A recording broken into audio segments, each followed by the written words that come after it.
el tema número 20, se titula Urge que te reconcilies. Mateo 5:23 dice: por tanto, si traes tu ofrenda al altar y allí te acuerdas de que tu hermano tiene algo contra ti, deja allí tu ofrenda delante del altar y anda, reconcíliate primero con tu hermano y entonces ven y presenta tu ofrenda.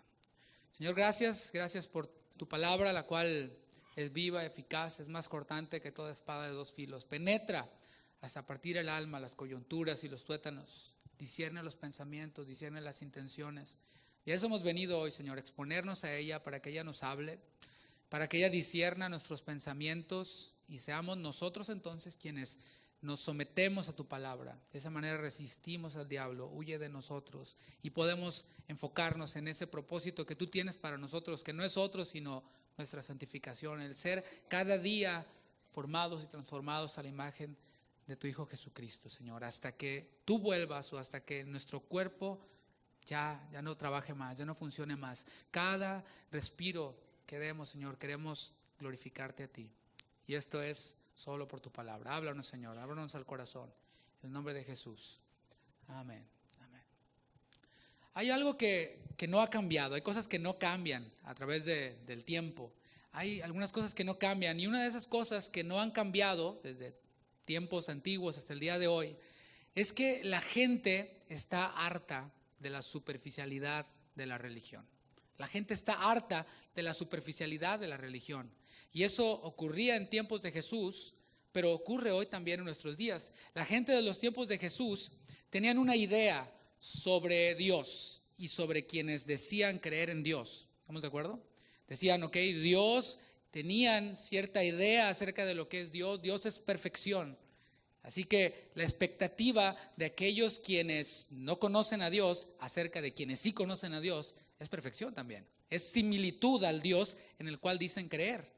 Así que ellos tenían referentes representantes de esa religión, quienes eran los escribas, los fariseos, los intérpretes de la ley, y la gente quien no era, pues digamos, tan seguidora de Dios, al voltear a ver a esos referentes de la religión, quienes eran los escribas, los fariseos, los intérpretes de la ley, no veían, no encontraban realidad, no encontraban congruencia con el Dios en el cual ellos decían creer, al cual ellos decían predicar. Por esto, cuando este hijo del carpintero, Jesús, de quien nosotros hablamos durante el discipulado acerca de su nacimiento y todo esto, y de quien se va a continuar hablando durante todo este mes, cuando él comenzó a enseñar, cuando empezó a predicar las buenas nuevas, cuando empezó a tocar a los enfermos, a sanarlos, las multitudes veían en él no solamente milagros, sino que veían en él consecuencia, veían en él coincidencia con el Dios que Jesús proclamaba, quien él mismo era, ¿no? Así que comenzaron las multitudes a seguirle. En la actualidad, como dije, las cosas no han cambiado. La gente también entiende que ser cristiano tiene que ver con un estilo de vida.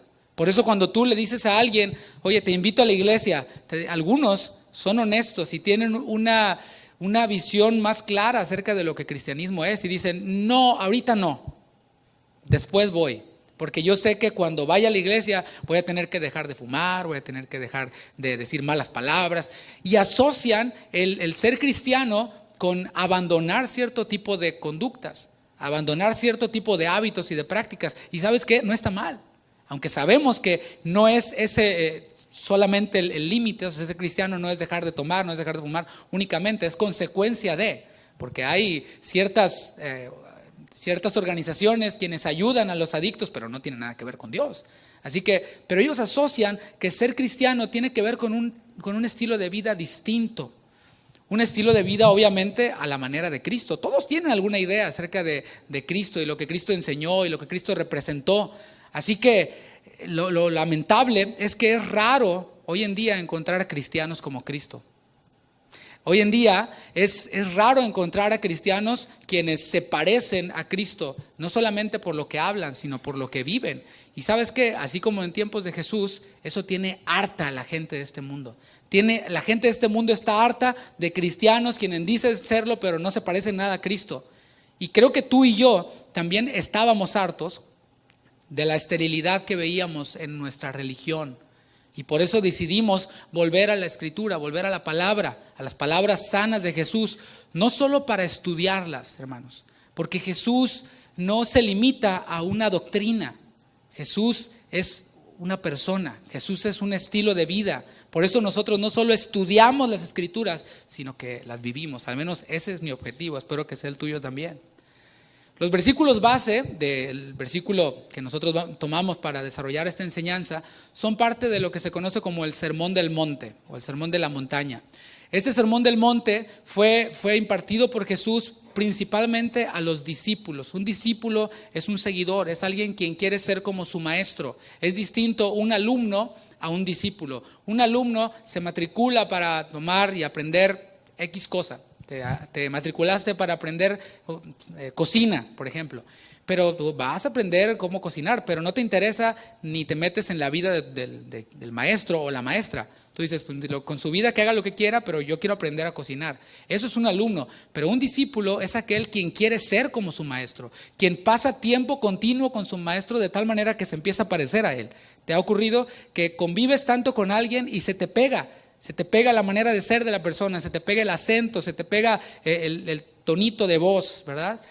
Y eso es un discípulo. Un discípulo es quien quiere ser como su maestro, quien se parece a su maestro, quien da su vida o está dispuesto a dar su vida por su maestro. Así que los discípulos escuchaban a Jesús, pero también la multitud, esas grandes multitudes, quienes tenían cierta idea acerca de quién era Jesús, quienes eran atraídos quizás por los milagros, por las señales que hacía, pero sobre todo por la autoridad con la que Jesús hablaba. Dice la palabra que los fariseos hablaban, pero no había autoridad en sus palabras. ¿Por qué? Pues porque solamente las hablaban y las hablaban bonito, pero su vida no coincidía con lo que hablaban. Y Jesús hablaba con autoridad. Es decir, había en su vida, obviamente, un reflejo de lo que él hablaba, una realidad, una congruencia.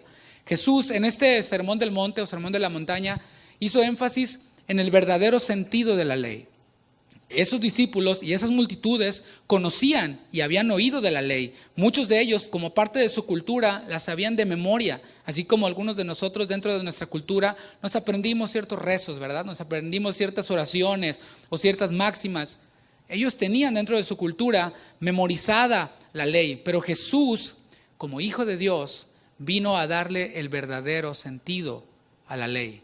En esta porción del mensaje, Jesús está hablando sobre la importancia de la reconciliación.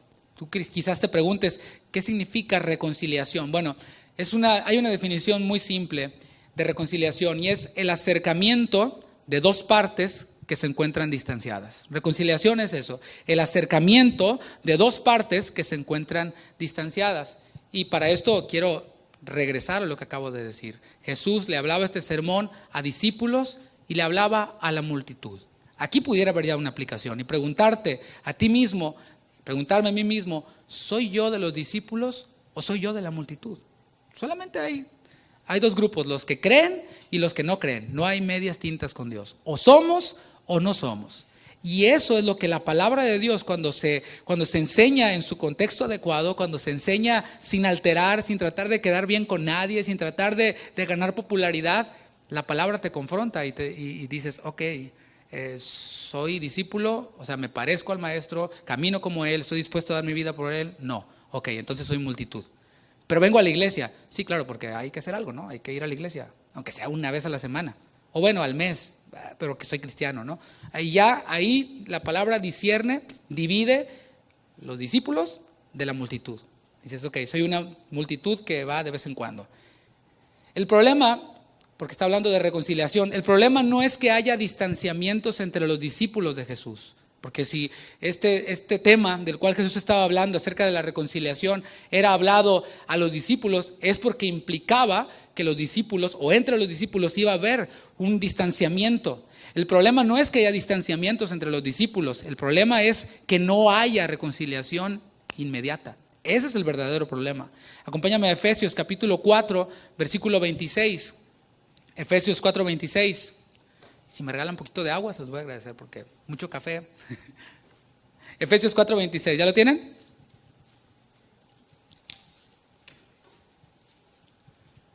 Dice, airaos. ¿Se entiende lo que es airaos? De la ira, el enojo. O sea, sí enójense. Y todos dicen, amén, ¿no? Nadie dijo amén. Ok. Airaos, pero no pequéis. Y tú dices, ¿cómo? ¿Se puede estar airado sin pecar? ¿Me puedo enojar sin pecar? Sí, sí se puede. Airaos, pero no pequéis. No se ponga el sol sobre vuestro enojo. Ahí está hablando de reconciliación inmediata. Incluso la palabra pone un límite. Dice que no se ponga el sol, o sea, que no se pase otro día sin que haya una reconciliación. Vamos a hablar un poquito más acerca de esto.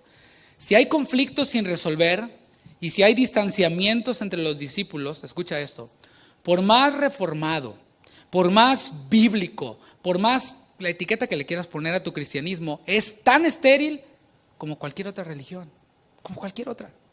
Tienes la religión correcta, pero al no haber una practicidad y una obediencia y una sujeción a lo que la palabra de Dios dice, nuestro cristianismo se vuelve tan estéril como cualquier otra religión. Si revisamos el contexto de estos versículos, vamos a encontrar una frase que dice, oísteis que fue dicho, pero yo os digo. O sea, ustedes oyeron, conocen, pero yo les digo. Es como si Jesús dijera, si quieren resultados como los de la religión estéril, hagan lo mismo que ellos. Y ese es el gran problema del hombre, que queremos ver resultados distintos haciendo las mismas actividades. Dices tú, ok, quiero bajar de peso. Sí, qué bueno, quieres, todos queremos, ¿verdad? Pero sigues comiendo tamales, sigues comiendo pozole, sigues comiendo tacos, tostadas, tlacoyos y toda la vitamina T. Nunca vas a ver el objetivo cumplido si continúas con la misma actividad que tienes. Tiene que haber un cambio de hábitos para poder lograr el objetivo. Y Jesús está diciendo, si quieren los mismos resultados, síganle por el mismo camino. Pero si quieren resultados distintos, es necesario que ustedes hagan lo que yo les digo, como yo los digo. O sea, lo que yo les digo, como yo lo digo. No es recibimos la palabra de Jesús y decimos, ok, bueno, ya la tengo, pero ahora yo la voy a hacer a mi manera. No, lo que Él dice, como Él lo dice. Una pregunta, ¿qué es lo que causa los distanciamientos entre los discípulos de Jesús? Ahora le estoy hablando a los de este lado, ¿verdad? No de este lado del auditorio, sino, acuérdate que dijimos que está en la multitud y están los discípulos. La multitud tiene su manera de resolver sus asuntos o no sé, pero Jesús está hablándole a los discípulos. ¿Qué es lo que causa los distanciamientos entre los discípulos de Jesús? Vamos a ver el contexto de los pasajes base. Mateo capítulo 5, versículo 21. Mateo 5, 21.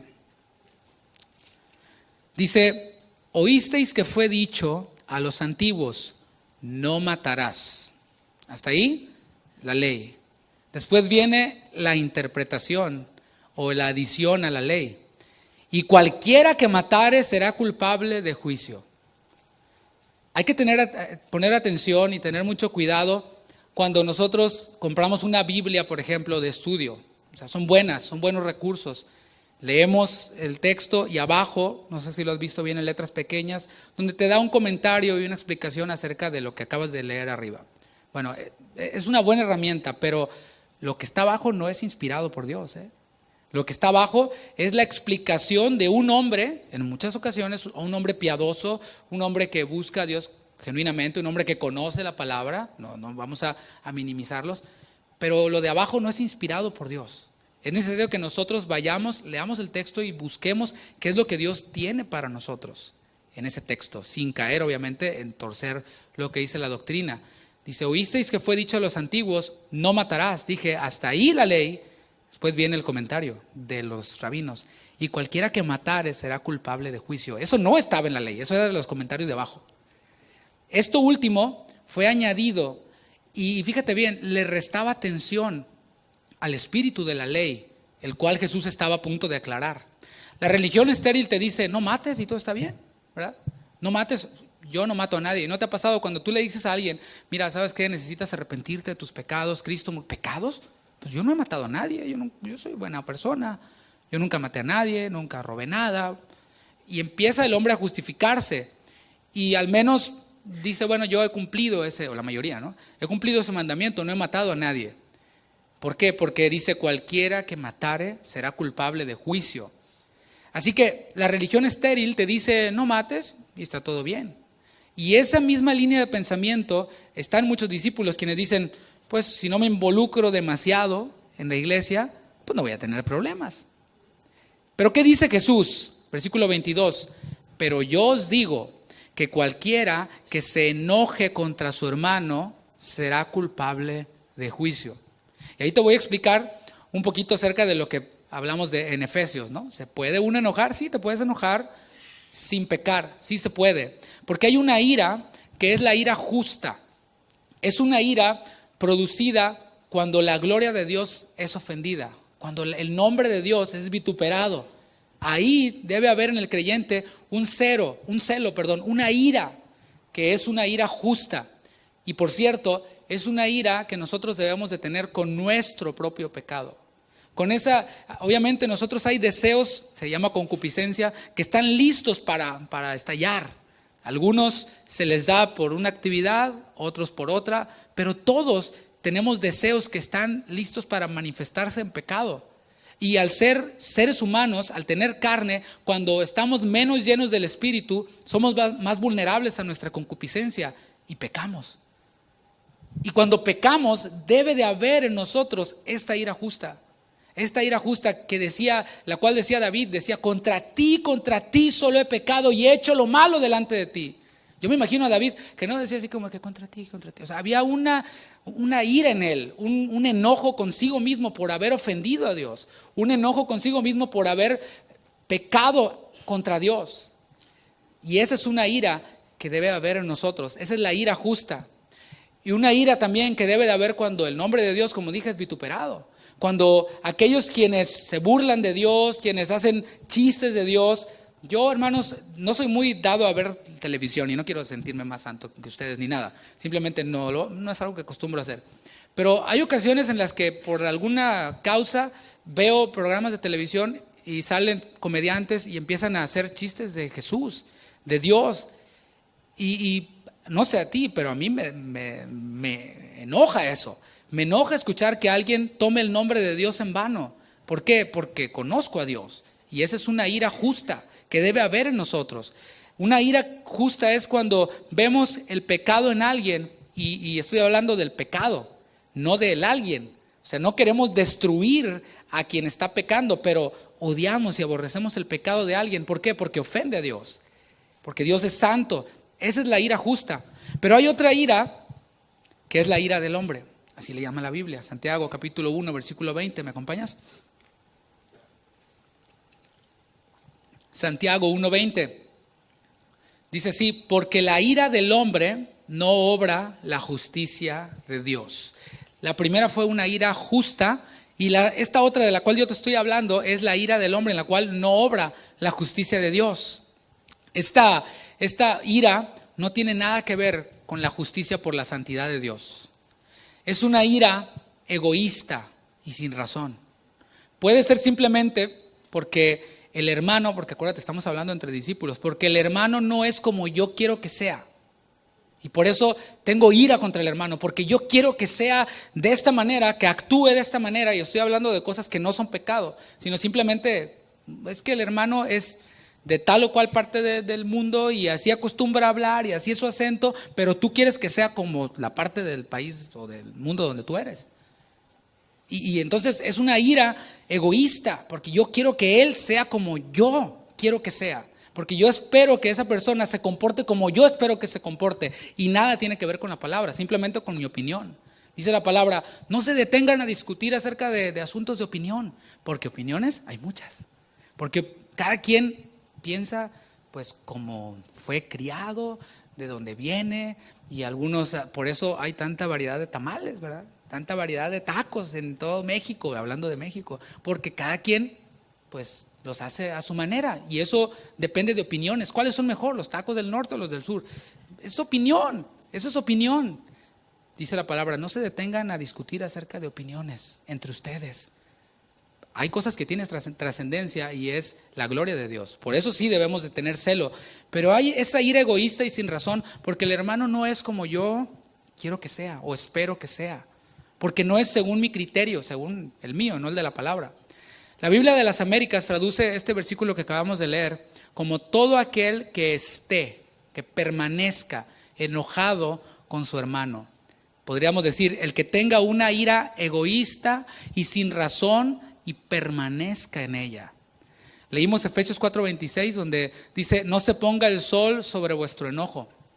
Pero el versículo 27 de Efesios 4 dice, ni deis lugar al diablo. Fíjate la magnitud.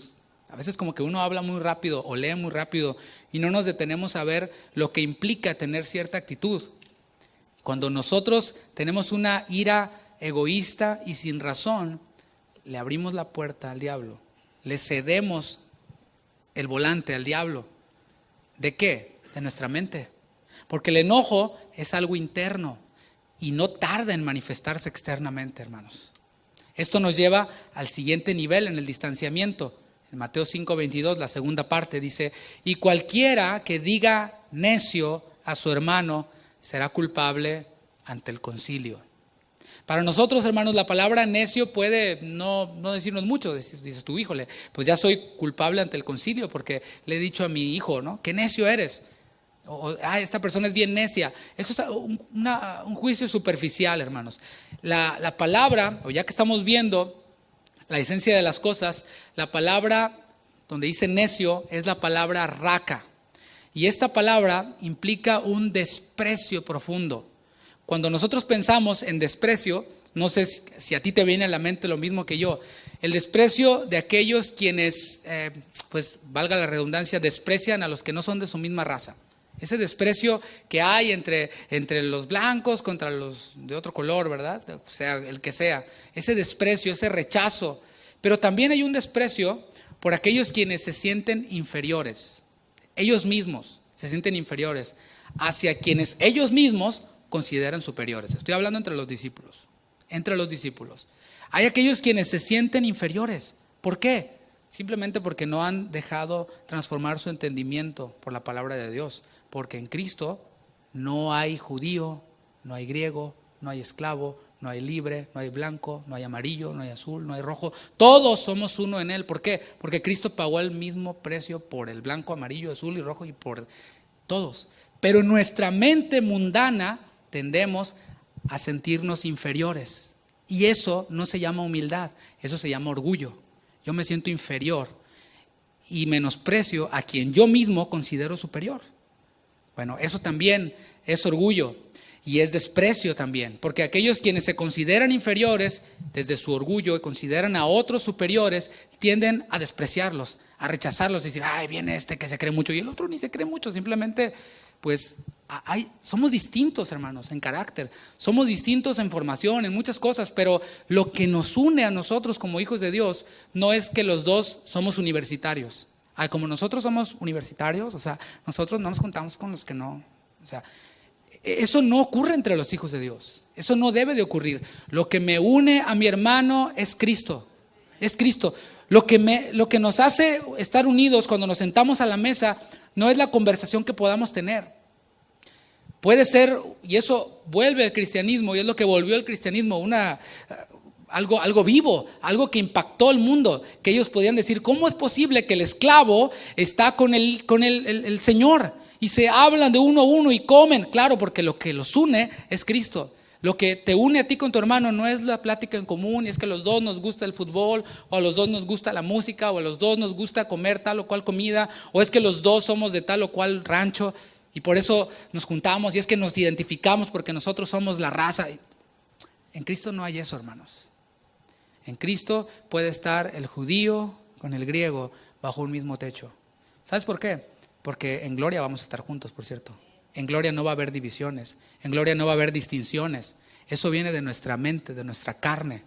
Eso es cuando nosotros abrimos la puerta para que Satanás gane ventaja por medio de sus maquinaciones, las cuales no ignoramos. Entonces, en cualquiera de los casos, ya sea un desprecio, porque ciertamente sí lo hay, entre aquellos quienes se sienten superiores y menosprecian a quien ellos mismos consideran inferiores y viceversa. Pero en cualquiera de los casos, este desprecio se manifiesta con actitudes de desprecio. O sea, esa actitud de desprecio, de indiferencia, de decir, ahí viene, me voy a hacer como que la Virgen me habla para no saludarlo, ¿verdad? Ese es en el mejor de los casos. Hay otros en los que no se están viendo, ¿no? Así de arriba abajo. ¿Este quién se cree, no? O sea, ¿sí? Esa es una actitud de desprecio, y estoy tratando de exagerarlo, ¿verdad? Pero hay sus diversas, sus variaciones, ¿no? a través de expresiones sarcásticas. ¿Cómo estás, hermanito? ¿Qué tal?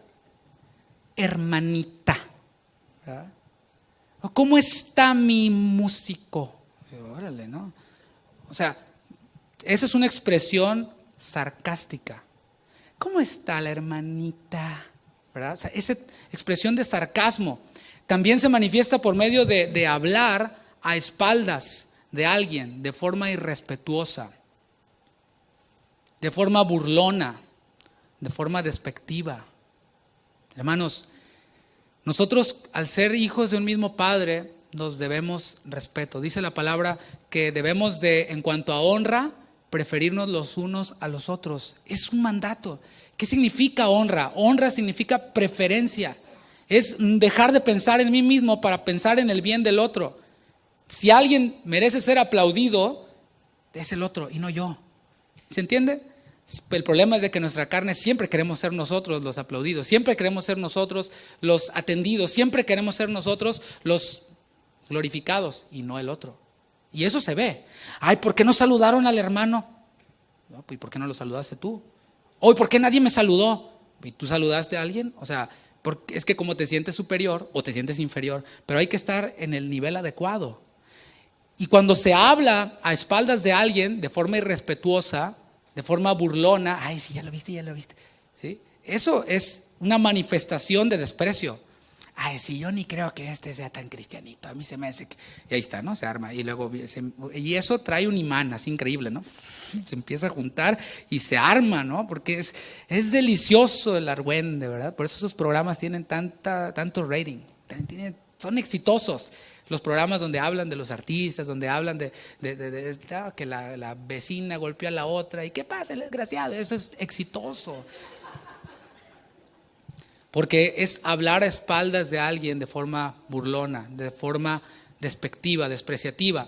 Pero hay un tercer nivel que describe Jesús y esta es la maldición. Dice el versículo 22 de Mateo 5, la tercera parte. Dice, y cualquiera que le diga fatuo quedará expuesto al infierno de fuego. Aquí continúa con la manifestación del enojo, de la ira egoísta, de esta ira en la cual no obra la justicia de Dios. La palabra que leímos, la palabra fatuo, del griego moros, puede no decirnos mucho a nosotros. O sea, no es una palabra que está en nuestro vocabulario, ¿verdad? O sea, nosotros ya no utilizamos mucho esta palabra. Pero la palabra moros, que se tradujo como fatuo, quiere decir alguien moralmente indigno. Tiene que ver, hermanos, con poner en duda la reputación moral de una persona.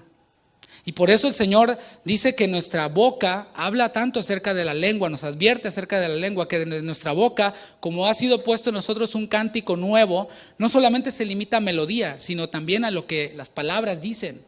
Dice, ocupen su boca, hablando de salmos, himnos, cánticos espirituales, cuando dice sean llenos del Espíritu, asocia al estar lleno del Espíritu con lo que sale de nuestra boca. Y nos advierte para que cuando entre nosotros hay conversaciones de este tipo, burlonas, despectivas, va subiendo de nivel, no tiene límite. Por eso Santiago decía, es que la lengua es así como un pequeño fuego, así chiquitito. Esta semana estaba viendo unos videos, ahora por cierto es buena advertencia para nosotros, en la cual se veía cómo los árboles de Navidad, que son naturales, deben ser pues rociados con algún tipo de agua, porque cuando están secos es muy fácil que una de esas luces produzca que se incendie el árbol. Y veía yo en los videos cómo parecía que decía, ojalá sí prendiera el carbón para la carne asada, ¿verdad? Pero inmediatamente se incendiaba el árbol y se incendiaba la casa y era todo. Así es la lengua, empieza por un poquito. Y un poquito. Después empezaste hablando de que no te gustaron los zapatos de la hermana, pero después ya la pusiste como la mujer samaritana y salió verso sin esfuerzo, ¿verdad? Pero tiene que ver con poner en duda la reputación moral de una persona, esa palabra moros. En este caso, fíjate bien, de un hermano en la fe. También tiene que ver con cuestionar la salvación de alguien. Hay que tener mucho cuidado porque a veces somos prontos a decir, no, ese ni cristiano es. Ah, órale, gracias hermano Espíritu Santo. ¿No? Somos prontos para eso. O llamar apóstata a otros sin fundamentos reales. ¿Sí? O sea, tenemos que ver en la palabra cuando ¿Cuántas veces se le llamó apóstata a alguien? ¿Y quién hizo esa declaración? ¿Y por qué lo hizo? O sea, nosotros somos muy prontos, pero apóstata. Y por cualquier cosa, no, porque ya no vino a la reunión de varones y mujeres ayer, es una apóstata, ¿no? O sea, y ese tipo de situaciones que no tienen fundamentos reales. Normalmente, este tipo de acusaciones, otra vez, se hacen a espaldas del hermano. Y eso es triste. Y quizás a estas alturas sería bueno que tratáramos de dimensionar lo grave que es airarnos contra un hermano. Jesús, después de cada nivel que vimos, dio veredictos. Número 1, cualquiera que se enoje contra su hermano será culpable de juicio. Número 2, cualquiera que llame raca, cualquiera que hable con desprecio de un hermano, será culpable ante el concilio. La literatura judía describía el tribunal celestial de Dios como una corte suprema, como un Sanedrín, que era paralelo al terrenal. El énfasis de una corte es siempre la justicia, ¿no? Cuando hablas de corte, hay una expectativa de justicia, se va a hacer justicia en esa corte. Pero la tercera, cuando dijo cualquiera que le diga fatu a su hermano, fíjate el veredicto, es el infierno de fuego. La tercera tiene que ver con lo opuesto al paraíso. Cuando ellos oían el infierno de fuego, es lo opuesto al paraíso. Según algunos maestros judíos, el Geinom, los malvados, o en ese Geinom, los malvados serían consumidos por el fuego. Según otros maestros judíos, serían tormentados o torturados eternamente. Vamos a ver el texto base ahora sí. Esto fue la introducción, ¿no es cierto? Dice Mateo 5:23. Por tanto, después de todo lo que dije, ahora entramos al texto. Dice, por tanto, si traes tu ofrenda al altar. Inicia diciendo, por tanto. Ese por tanto quiere decir, hermanos, que va a conectar todo lo que dijo antes con un elemento esencial en nuestros cultos religiosos. En todo culto religioso hay un elemento esencial que es la ofrenda. Ofrenda es la palabra dorón, que significa regalo, significa don, significa presente. Esa es una ofrenda. Ahora que se acercan esos tiempos en los cuales se conmemora el nacimiento de Jesús, sabemos que a Jesús se le trajeron ofrendas, presentes, ¿verdad? La audiencia de Jesús estaba todavía en el Antiguo Testamento. O sea, aunque nosotros leemos el Nuevo en los Evangelios, estaban todavía bajo el Antiguo Testamento. ¿Estamos de acuerdo en eso? Ellos entendían muy claramente que ofrenda era sinónimo de sacrificio. El sacrificio tenía la finalidad, ellos desde su visión hebrea, de restaurar la relación rota con Dios a causa del pecado. Es decir, había varios tipos de pecado, pero estaba el pecado de ignorancia. Es decir, y todavía podemos decirlo, ¿no? Hay veces que nosotros pecamos porque no sabemos que lo que estamos haciendo es pecado. Pablo decía, yo no sabía que era pecado hasta que robar era malo hasta que la ley, o codiciar era malo hasta que la ley me lo mostró, ¿verdad? O sea, practiqué eso mientras que no sabía. Pablo también dijo, por ignorancia hice todas estas cosas. Hay pecados de ignorancia. Hay pecados que son también por impulso. No sé si te ha pasado. Ocurre algo y pecamos por impulso. Estos pecados, estas dos categorías de pecados, eran pecados los cuales el sacrificio podría cubrir. Pero ellos en su cosmovisión acerca de ofrenda, de sacrificio, no creían que un sacrificio podría cubrir un pecado deliberado. Esta es otra clase de pecado. Uno fue pecado por ignorancia, no sabía, pero cuando te dijeron, ¿sí? Por ejemplo, me estacionaba yo en este lugar y no sabía que era una violación a la ley hasta que vi el anuncio y digo, o hasta que vino la grúa y se llevó tu auto, ¿no? Pero ahora ya sé, ahora tú decides si te estacionas ahí o no te estacionas. Yo creo que todos hemos pecado de esa forma. Pecados por impulso, ¿sí? Cuando alguien se te atraviesa, hablando en el contexto del manejo, se te atraviesa alguien o no te deja pasar y te sale, ¿verdad? Los Martínez, los Pérez, los Sánchez, lo que sea. Y a veces hasta sale una melodía ahí del claxon y toda la onda.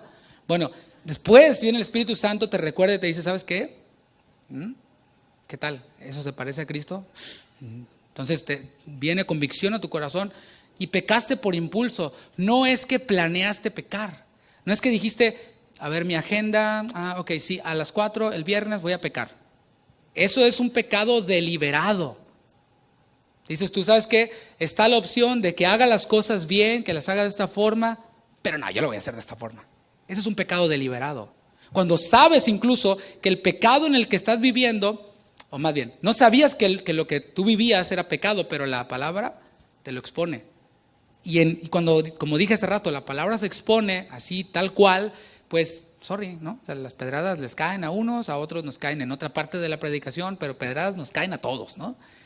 Y nos damos cuenta y decimos, pero yo le voy a seguir así.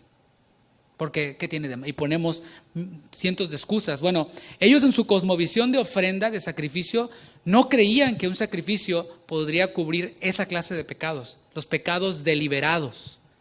Ahora, en el Nuevo Testamento, la ofrenda y el sacrificio cobran otro sentido.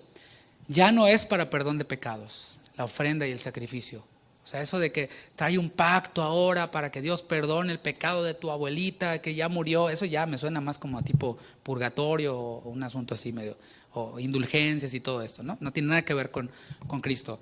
En el Nuevo Testamento, esta ofrenda, este sacrificio, no tiene el sentido de perdonar pecados. Hebreos capítulo 9, versículo 11, si me acompañas.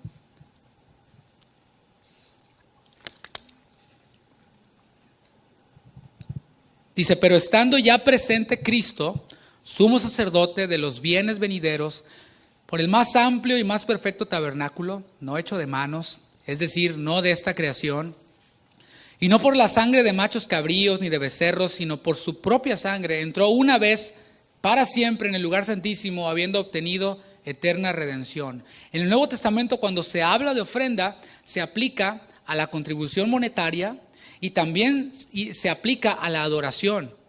Romanos capítulo 12, versículo 1, un versículo muy, muy conocido para nosotros, muy familiar para nosotros. Así que, hermanos, os ruego por las misericordias de Dios, en plural, que presentéis vuestros cuerpos en sacrificio vivo. Ya no hay animalito ahí, ya no hay machos cabríos, ya no hay animales. Somos nosotros, nuestros cuerpos, el sacrificio vivo, santo, agradable a Dios, que es vuestro culto racional. Ahí habla de adoración, cuando habla acerca de presentar a Dios algo.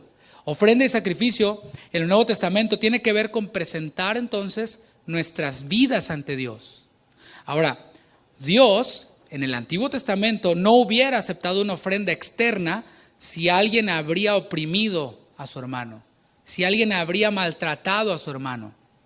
Si alguien oprimía, maltrataba a su hermano y después venía y traía una ofrenda, él mismo sabía que su ofrenda no iba a ser acepta delante de Dios. Ahora, ¿qué nos hace pensar que hoy Dios va a aceptar nuestras vidas como ofrenda cuando hemos oprimido, cuando hemos maltratado, cuando hemos murmurado de nuestro hermano? Si dos hermanos no están en armonía, hermanos, es porque uno de los dos o los dos no están en la voluntad de Dios. Repito, si dos hermanos no están en armonía es porque uno de los dos o los dos no están caminando en la voluntad de Dios.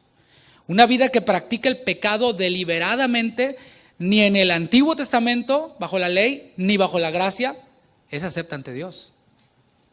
Piénsalo. Ni en el Antiguo ni en el Nuevo, una vida que decide deliberadamente practicar el pecado, vivir en pecado, es acepto ante Dios. El distanciamiento entre hermanos vuelve la ofrenda inútil. Jeremías capítulo 6, versículo 20. Para que pensemos la magnitud de todo esto, ¿no?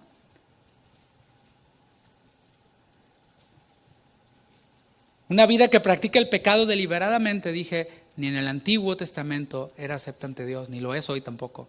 Dice Jeremías 6:20, ¿para qué a mí este incienso de Sabá y la buena caña olorosa de tierra lejana? Vuestros holocaustos no son aceptables, ni vuestros sacrificios me agradan. El distanciamiento entre hermanos vuelve nuestras vidas y nuestras ofrendas no solamente inútiles, según Dios mismo, inaceptables, desagradables, aún más abominables. Jeremías capítulo 6, versículo 20. Abominable, por cierto, es algo que produce náuseas. Y estamos hablando de Dios, Dios está hablando aquí. Dice Proverbios capítulo 15, versículo 8. El sacrificio de los impíos es abominación a Jehová, mas la oración de los rectos es su gozo. El distanciamiento entre hermanos que no se reconcilian inmediatamente y que caminan por este camino de deliberadamente no reconciliarse, vuelve la ofrenda y el ofrendador aborrecible. Dice Amós capítulo 5, versículo 21. Aborrecí, abominé vuestras solemnidades y no me complaceré en vuestras asambleas. Y si me ofreciereis vuestros holocaustos y vuestras ofrendas, no los recibiré, ni miraré a las ofrendas de paz de vuestros animales engordados. Quita de mí la multitud de tus cantares, pues no escucharé las salmodias de tus instrumentos. Una salmodia era una música elaborada, era una música que requería mucha preparación previa, que requería mucho ensayo, que requería, no cualquiera se aventaba una salmodia, ¿verdad? No cualquiera era director de salmodias. Decía, por más que ensayen, por más que se dediquen y canten y más fuerte y otra vez y todo esto, quítenlo de mí, dice Dios, quítenlo, porque es aborrecible para mí, es abominable para mí, no lo voy a recibir, no lo voy a mirar, no lo voy a escuchar. Continúa diciendo nuestro texto base en Mateo 5, 23. Dice, por tanto, si traes tu ofrenda, todo esto que hablamos, al altar, y allí te acuerdas de que tu hermano tiene algo contra ti. Lo más lógico, hermanos, es que quien tiene algo contra el hermano sea quien tome la iniciativa, ¿no crees? O sea, si el hermano tiene algo contra mí, lo más lógico es que sea el hermano quien tome la iniciativa. Pero si yo sé que mi hermano tiene algo contra mí, pues es necesario que yo también tome la iniciativa, ¿no crees? Aquí el punto no es quién toma la iniciativa, sino la reconciliación, es de lo que está hablando Jesús. ¿Cómo saber? ¿Cómo saber que mi hermano tiene algo contra mí? Bueno, simplemente porque las cosas no son como antes. Algo cambió en la relación. Algo ocurrió que ya no es como antes, ya no es igual. Hay un distanciamiento. Las llamadas ya no son continuas. Las visitas ya no son frecuentes. Algo cambió en la relación. Hubo un distanciamiento. Bueno, toma la iniciativa. No se trata de decidir o de hablar quién tuvo la culpa. No se trata de eso. Jesús no está hablando de quién tiene la culpa. Está hablando de reconciliación inmediata. Piensa en esto. Nosotros ofendimos a Dios por medio de nuestro pecado. Con nuestro pecado fuimos nosotros quienes ofendimos a Dios. Y fue Él quien tomó la iniciativa en la reconciliación con el hombre, entre Dios y el hombre. Segunda de Corintios capítulo 5, versículo 19, para que veamos que fue Dios quien tomó la iniciativa para reconciliarse con nosotros, poniéndonos ejemplo a nosotros, para cuando sabemos que alguien tiene algo contra mí, sea yo duplicando el carácter de Dios, las acciones de Dios, en tomar la iniciativa para reconciliarme. Segunda de Corintios 5, 19 dice que Dios estaba en Cristo reconciliando consigo al mundo, no tomándoles en cuenta a los hombres sus pecados. A estas alturas del vuelo, hermanos, no nos vamos a poner a discutir si yo tengo algo contra mi hermano, tengo que dejar la ofrenda al altar, o si él tiene algo contra mí, hay que dejar la ofrenda y reconciliarse, o decir, pues no ofrendo, ¿verdad? Porque está re bueno aquí el enojo que tengo, está bien sabroso, ¿verdad? El hecho es que están distanciados. El hecho es que estar distanciados sin reconciliarse, es pecado. El hecho es que el pecado estorba la comunión con Dios. El hecho es que la adoración y nuestras vidas se vuelven estériles, inútiles delante de Dios. ¿Queremos eso? Gracias por contestar. Mateo capítulo 5, el versículo 24, dice, deja ahí tu ofrenda delante del altar y anda, reconcíliate primero con tu hermano y entonces ven y presenta tu ofrenda. Como dije, lo más obvio aquí es decir, pues mejor no hay que dar nada, ¿verdad?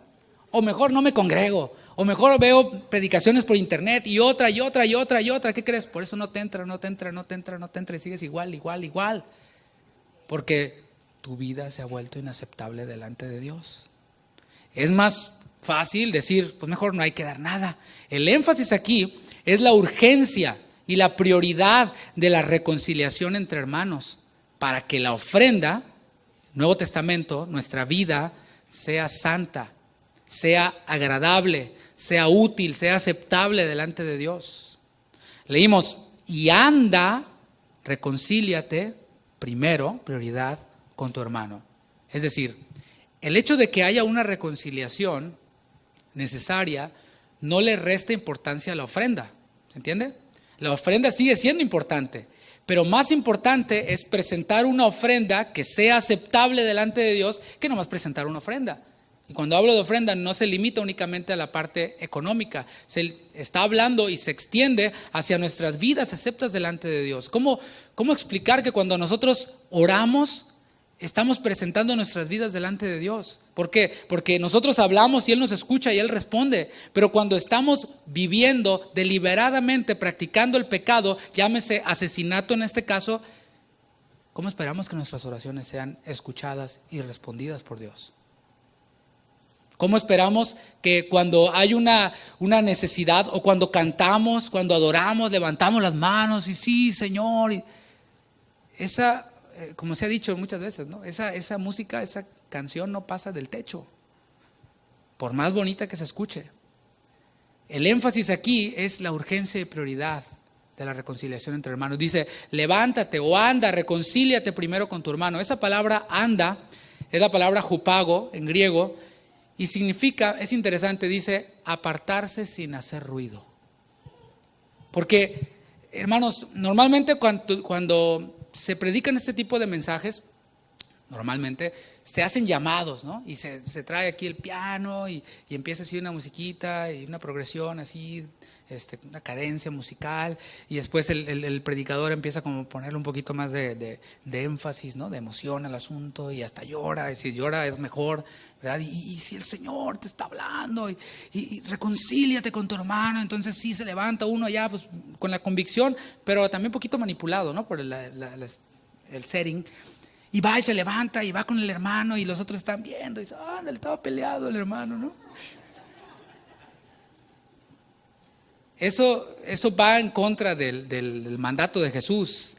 Anda, es apartarse sin hacer ruido. Por cierto, nosotros los cristianos, cuando se trata de dar, cuando se trata de ayudar, hay que ser silenciosos, ¿eh? Dice Jesús, cuando ofrendes, no toques trompeta, o sea, no hay ruido, tranquilito.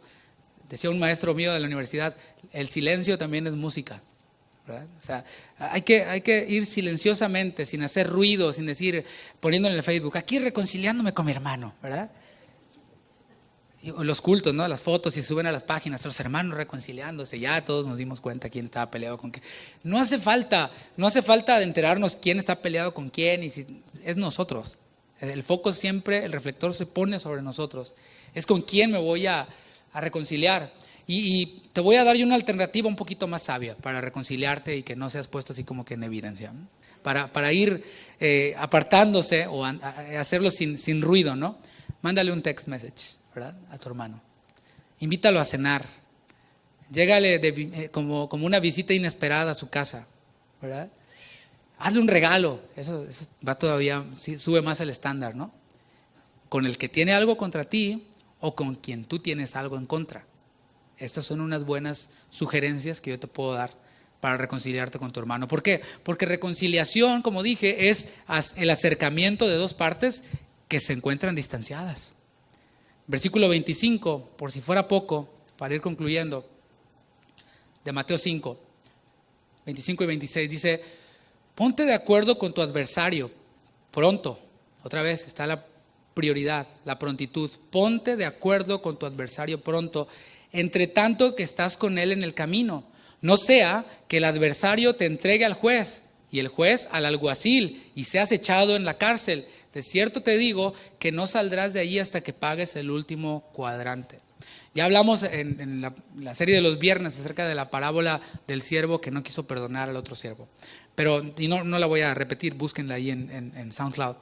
Pero para la audiencia de Jesús era familiar esta escena. Iba un hombre quien llevaba arrastrando del cuello a otro hombre para llevarlo ante el juez. ¿Te imaginas? O sea, lo traía arrastrando del cuello así para llevarlo ante el juez. Esa es una escena familiar, digo, no tampoco así como que ocurría todos los días, sino como cuando nosotros vemos un accidente en la carretera, ¿verdad? O sea, te llama la atención, pero sí se accidentó, va. Tú veías a alguien en tiempos de Jesús que llevaba del cuello a otro para llevarlo ante el juez. A ese particular proceso de detención se le llamaba apagoge, que significa arresto sumarísimo. Este arresto era particular porque quien arrestaba al otro era aquel quien había sido ofendido. Aquel quien había sido ofendido arrestaba al ofensor. Este arresto, hermanos, era legal, era permitido y cuando el ofensor era atrapado con las manos en la masa. Acuérdate que estábamos hablando de judíos quienes vivían bajo el imperio romano y había leyes romanas que se tenían que cumplir y también aparte ellos tenían sus propias leyes propias de su cultura, o sea, eran como biculturales, ¿verdad? Cuando este ofensor era sorprendido con las manos en la masa robando ropa, ¿verdad? Allá en nuestros países se robaba la ropa del tendedero, ¿no? Ay, ¿dónde está mi camisa de las Chivas? Ya se la robaron y desaparecía. Bueno, en tiempos de Jesús, en tiempos bíblicos, no había baños como hoy, que nosotros tenemos nuestro baño, cada quien hace, las casas tienen 2 baños, 3 baños, ¿no? Bueno, en tiempos de Jesús no había baños públicos. Entonces se quitaban sus ropas, las dejaban ahí y se metían a bañar. Bueno, había ciertos pillos que se llevaban la ropa, se la robaban. Y cuando salían, mira, ¿dónde está mi túnica, no? Y bueno, quién sabe cómo le hacían después. Pero cuando eran atrapados estos pillos robando ropa, entonces aquel quien había sido ofendido, a quien le habían robado su ropa y lo agarraba con las manos en la masa, pues se podía poner su túnica y lo podía llevar arrastrando para llevarlo ante el juez. También cuando robaban carteras, cuando eran sorprendidos asaltando, en asalto domiciliario, cuando eran sorprendidos secuestrando esclavos dotados, cuando eran sorprendidos tratando de usar derechos de ciudadanía, o sea, usando papeles falsos para entrar a ciertas tierras. Cuando alguien quien había sido exiliado trataba de volver a la tierra de donde había sido exiliado, lo sorprendían con las manos en la masa, lo agarraban y lo llevaban así arrastrando para llevarlo ante el juez. Ahora, no olvidemos también que la audiencia de Jesús también conocía la cultura judía y los tribunales locales judíos estaban compuestos por ancianos, quienes trataban casos de deudas entre individuos. Por eso no sé si tú recuerdas que una vez vinieron con Jesús y dijeron, hey, mi hermano no quiere partir la herencia conmigo. Y Jesús le dijo, no, yo no ando en ese asunto, ese no es mi rubro, ¿no? Pero había ciertamente un grupo de ancianos quienes trataban casos de este tipo, de deudas, de herencias, de todo esto.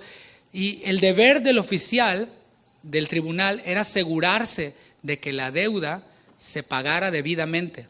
Si no era así, tenía autoridad para meter a la cárcel al ofensor hasta que pagara. Acuérdate de la parábola.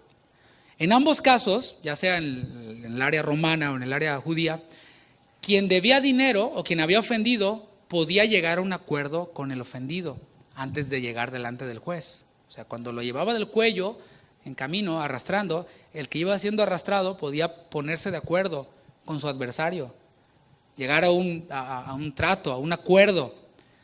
Si una disputa no se resuelve inmediatamente, y esa es la aplicación que Jesús está tratando de dar, puede seguir generando peores problemas más adelante, problemas con más graves consecuencias. Y lo que inició como una mala concepción de otra persona, el comentario que hizo una persona que no lo hizo en mala onda, simplemente no te gustó y tu percepción de esa persona cambió y fuiste alimentando en tu mente, en tu corazón, odio contra esa persona, desprecio, menosprecio, y hasta lo llegaste a juzgar de que este ni cristiano es, y llegaste a cuestionar su testimonio moral, va provocando más problemas y problemas.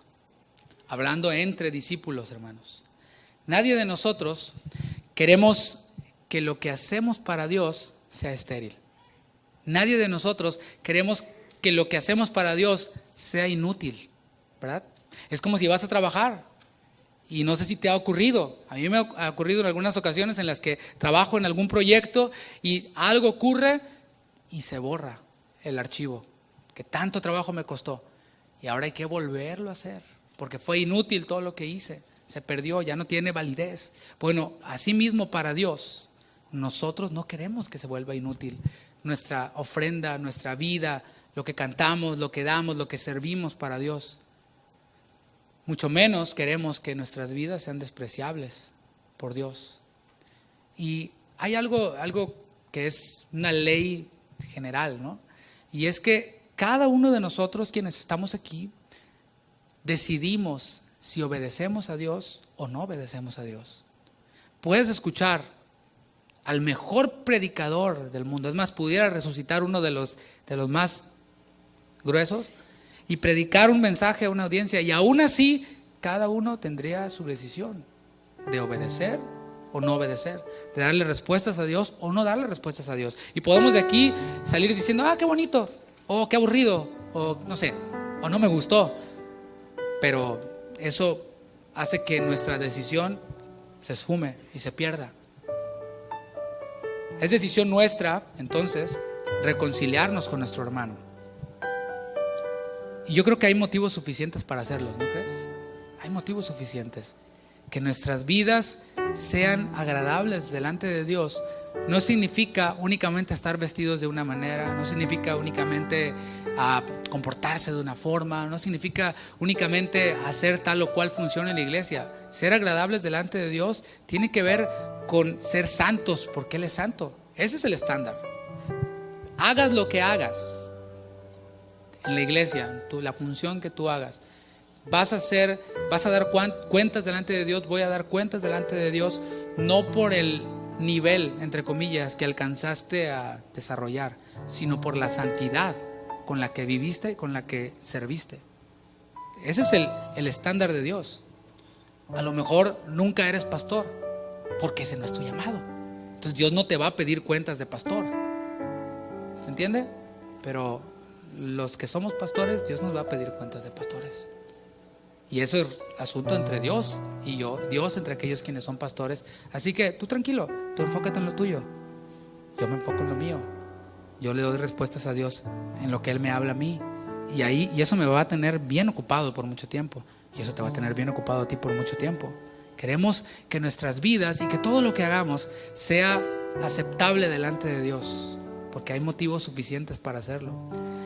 Y hay algo en lo que yo meditaba en esta semana, porque comencé hablando acerca de que la gente está fastidiada y harta de religión estéril y sin fruto. Está harta de ver multitudes en grandes auditorios que llenan lugares, pero que salen de ahí y están peleados entre ellos mismos. Y yo pensaba y decía, si entre nosotros como hermanos, como hijos de un mismo Padre, estoy hablando de los discípulos, no podemos reconciliarnos aún escuchando cosas como estas, hermanos, porque créamelo, después de escuchar un mensaje como este, escuchas que aquel está peleado con el otro y dices tú, habla en chino o en mandarín, ¿en qué? ¿No? Pero es decisión de cada uno de nosotros. Mi objetivo es predicar. La obra la hace Dios. Mi objetivo no es que usted se reconcilie. Eso debería ser su objetivo. Mi objetivo es predicar este mensaje y dejar que Dios obre. Pero cada uno de nosotros decidimos. Y yo pensaba, si entre hermanos, hijos de un mismo Padre, que adoramos a un mismo Dios, no podemos reconciliarnos entre nosotros cuando hay ofensas, ¿qué les espera a los inconversos? O sea, ¿cómo nos relacionaremos entonces con los inconversos? Pobrecitos, ¿no? Ya de por sí están condenados y luego todavía con esta lindura, ¿no? Quien no puede reconciliarse primeramente con su hermano. Por eso decía el Señor, si traes tu ofrenda al altar y ahí te acuerdas. Esto nos habla de que nuestra vida es una vida de meditación. Cuando hablo de meditación es de estar pensando en de qué manera podemos ser más aceptables ante Dios. ¿Te fijas? Y ese pensamiento se va traduciendo en acciones. Si yo pienso en lo malo que es el hermano y en cuán gordo me cae, y cada vez que lo veo alimento ese pensamiento y digo, sí lo es, ya después lo empiezas a ver hasta como el anticristo, ¿no? Bueno, si tú lo alimentas de esa forma, ¿cómo crees que va a ser tu relación interpersonal con Él.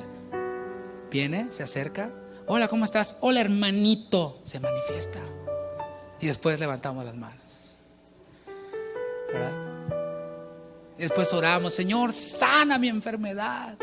Señor, resuélveme este problema. Y está interrumpida la comunión. Dios dice: no la voy a escuchar. Así de relevante es esto, hermanos. Como dije hace un momento, no voy a hacer un llamado, no vamos a cantar una canción, porque no quiero que se vaya pensando en la canción, en la última que cantamos. Quiero que se vaya meditando, que nos vayamos, dijo el otro, meditando en con quién estamos distanciados, con quién nuestra relación ha cambiado. Puede estar aquí, puede no estar aquí, pero recuerda que lo que nos une es Cristo. ¿Qué fue lo que nos dividió? Mi carne. Todo el tiempo nos vamos a dar cuenta que fue una visión carnal lo que nos llevó a distanciarnos del hermano. Y hay algo aquí que quería traerlo con usted, ¿no? Porque estamos hablando de cambiar la mentalidad. Esta enseñanza y todas las enseñanzas tienen la finalidad de que transformen nuestra vida, pero primeramente nuestra manera de pensar. Esa manera de pensar del mundo que está inmersa en nosotros, que hemos absorbido de nuestro caminar, y mientras más años tenemos de mundo, pues más difícil es de quitar esa mentalidad. La mentalidad del mundo nos dice que nosotros somos lo que nosotros pensamos que somos, ¿sí? O sea, quien soy yo es quien yo pienso que soy. Por tanto, mis logros, mis títulos es lo que me da mi identidad. Pero si no tienes títulos y no tienes logros, tu identidad baja y el pensamiento de ti mismo se reduce. Y desde ese pensamiento de ti mismo reducido, juzgas a los demás. Y quienes son superiores a ti, según tú, se vuelven tus enemigos. ¿Sí me estoy dando a entender? Porque esa es una mentalidad del mundo. Eso tiene que ser derribado. Jesús dijo: ya no hay judío, ya no hay griego, no hay esclavo, no hay libre, todos somos uno en Él. Entonces ese argumento se derriba, se lleva cautivo a la obediencia a Cristo. Pero cada uno somos libres para decidir si pensamos como el mundo y vivimos como el mundo, o si pensamos como Jesús dijo que pensáramos, y si vivimos como Jesús dijo que viviéramos. Otro argumento del mundo es: hacemos cosas malas, pero no somos malas personas. Esa es una mentalidad del mundo. Yo vivo en inmoralidad, pero no soy mala persona. Mira, ayudo a los pobres. Mira, ayudé a este. Mira, esa es una mentalidad del mundo.